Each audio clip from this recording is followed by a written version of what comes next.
to make it seem more legitimate, but actually they don't really believe anything. They're just making it up.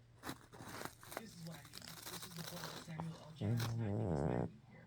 Because if Clarence Thomas was genuinely interested in interpreting the Constitution in an objective way, he wouldn't just call He's not for comfortable. Allen He's v. not comfortable Franklin enough. and Griswold to be overturned I because ain't he coming. thinks that they So I inappropriately wake up violate the this 14th puppy. Amendment.